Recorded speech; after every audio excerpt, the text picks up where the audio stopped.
Islamic حدیث کے viewers السلام علیکم۔ آج میں آپ کو قوم لوط اور قوم لوط پر آنے والا پتھروں کے عذاب کے بارے میں بتاؤں گی کہ پتھروں کا عذاب کیوں کر آیا۔ قوم لوط ایک بد فعل اور سرکش قوم تھی جس کی طرف اللہ تعالیٰ نے لوط علیہ السلام کو اپنا نبی بنا کر بھیجا، لیکن کئی سال مسلسل دعوت کے بعد قوم لوط کی سرکشی اور بد فعلی قابل ہدایت نہ رہی تو اللہ تعالیٰ کا عذاب آ گیا۔ چنانچہ حضرت جبرائیل علیہ السلام چند فرشتوں کو ہمراہ لے کر آسمان سے اتر پڑے۔ پھر یہ فرشتے مہمان بن کر حضرت لوط علیہ السلام کے پاس پہنچے اور یہ سب فرشتے بہت ہی حسین اور خوبصورت لڑکوں کی شکل میں تھے۔ ان مہمانوں کے حسن و جمال کو دیکھ کر اور قوم کی بدکاری کا خیال کر کے حضرت لوط علیہ السلام بہت فکر مند ہوئے۔ تھوڑی دیر بعد قوم کے بدفعلوں نے حضرت لوط علیہ السلام کے گھر کا محاصرہ کر لیا اور ان مہمانوں کے ساتھ بدفعلی کے ارادے سے دیوار پر چڑھنے لگے۔ حضرت لوط علیہ السلام نے نہایت دل سوزی کے ساتھ ان لوگوں کو سمجھانا اور اس برے کام سے منع کرنا شروع کر دیا، مگر یہ بدفعل اور سرکش قوم اپنے بیہودہ جواب اور برے اقدام سے باز نہ آئی۔ تو آپ اپنی تنہائی اور مہمانوں کے سامنے رسوائی سے تنگ دل ہو کر غمگین اور رنجیدہ ہو گئے۔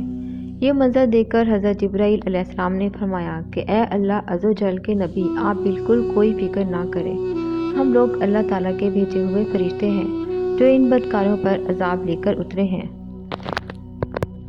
لہٰذا آپ مومنین اور اپنے اہل و عیال کو ساتھ لے کر صبح ہونے سے قبل ہی اس بستی سے دور نکل جائیں اور خبردار کوئی شخص پیچھے مڑ کر اس بستی کی طرف نہ دیکھے، ورنہ وہ بھی اس عذاب میں گرفتار ہو جائے گا۔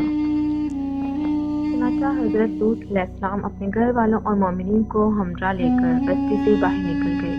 پھر حضرت جبرائیل علیہ السلام اس شہر کی پانچوں بستیوں کو اپنے پروں پر اٹھا کر آسمان کی طرف بلند ہوئے اور کچھ اوپر جا کر ان بستیوں کو الٹ دیا، اور یہ آبادیاں زمین پر گر کر چکنا چور ہو کر زمین میں بکھر گئی۔ پھر کنکر کے پتھروں کا مینہ برسا اور اس زور سے سنگ باری ہوئی کہ قوم لوط کے تمام لوگ مر گئے اور ان کی لاشیں بھی ٹکڑے ٹکڑے ہو کر بکھر گئیں۔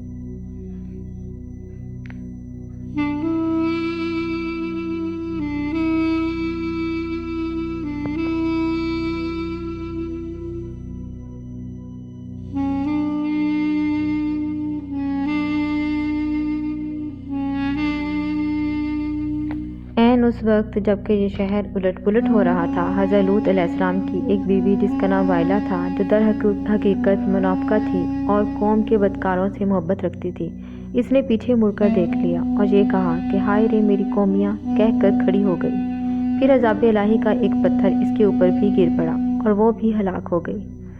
چنانچہ قرآن مجید میں ارشاد ہے،